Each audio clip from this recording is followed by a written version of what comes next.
सुबह में उठ के सबसे पहले आपको स्नान करना है। स्नान करने के बाद तुलसी माता को जल चढ़ाएं, क्योंकि तुलसी में माँ लक्ष्मी का वास होता है। आपको पता है ना, भगवान विष्णु को जब भी भोग लगाया जाता है तो एक तुलसी का पत्ता जरूर डाला जाता है, यानी कि भगवान विष्णु को माँ तुलसी पसंद है। तो तुलसी में माँ लक्ष्मी का वास होता है, और तुलसी पर जल चढ़ाने से घर में सुख शांति समृद्धि हमेशा आती रहती है, और माता लक्ष्मी का सीधा आशीर्वाद आपको मिल जाता है। ओम नमो भगवते वासुदेवाय मंत्र का जाप करके आप तुलसी माता को जल चढ़ाएं। सुबह में उठ करके उगते हुए सूर्य को जल देना चाहिए। आप एक तांबे का कलश लीजिए, उसमें जल भर लीजिए, उसमें थोड़ा सिंदूर अक्षत फूल मिला करके सूर्य देव को अर्घ दीजिए। इससे आप निरोगी होंगे, स्वस्थ भी होंगे, और आपको हर काम में आपको सफलता मिलेगी। अब देखिए, यहाँ पे सुबह में घर से अगर आप बाहर निकलते हैं तो माथे पे अगर आप तिलक लगा लेते हैं ना, ये बहुत शुभ माना जाता है।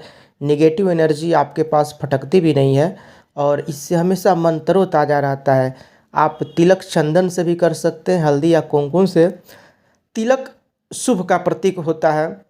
और एक और चीज़ है, जिनके घर में कभी बरकत नहीं होता है, पैसे आते हैं लेकिन टिकते नहीं हैं, तो इसका सबसे एक बड़ा कारण माना जाता है वास्तु दोष। इसके लिए आप घर पर नमक पानी से पोछा लगाइए।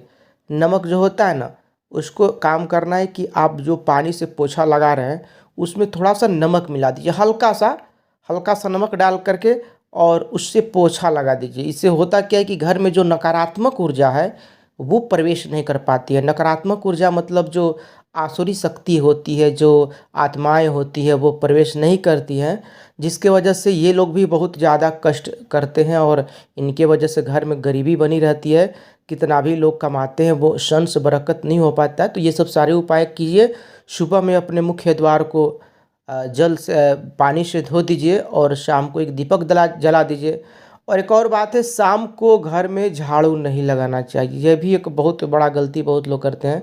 शाम को झाड़ू नहीं लगाना चाहिए, हो सके तो थोड़ा पहले ही लगा लीजिए, क्योंकि इससे माता लक्ष्मी घर से निकल जाती है। और सबसे बड़ी बात जो हम हमेशा बोलते हैं कि अगर आप पैसे को गिनते हैं और उंगलियों से जीभ को टच कर करके गिन रहे हैं ना, तो वैसे भी माता लक्ष्मी नाराज़ हो जाती हैं, क्योंकि पैसे में माता लक्ष्मी का वास होता है।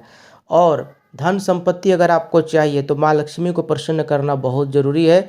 अपने पर्स में कौड़ी जरूर रखिए। कौड़ी जो होता है ना, वो पैसे को खींचता है, तो कौड़ी रखिए, और एक कौड़ी अपने तिजोरी में रख दीजिए। तो ये माता लक्ष्मी को प्रसन्न करने का बहुत ही अचूक उपाय है। और आप जितना कमाते हैं उतना में ही आप रहिए। ज़्यादा आमदनी अट्ठन्नी खर्चा रुपया कीजिएगा तो हमेशा आप लॉस में रहिएगा। कर्ज लेने का आदत छोड़ दीजिए। कर्ज लेने वाला ज़िंदगी में कभी संतुष्ट नहीं होता है। 2 रुपया कमाइए, 2 रुपया में रहिए, लेकिन कर्ज मत लीजिए। ये सब जो है वो अगर आप अपनाते हैं तरीके, तो माँ लक्ष्मी हमेशा आपके पास आएंगी। बूढ़े बुजुर्ग का घर में अपमान नहीं करना चाहिए, तब भी माता लक्ष्मी दौड़ करके चली जाती हैं, भाग जाती हैं उल्टे पैर। और जिस घर में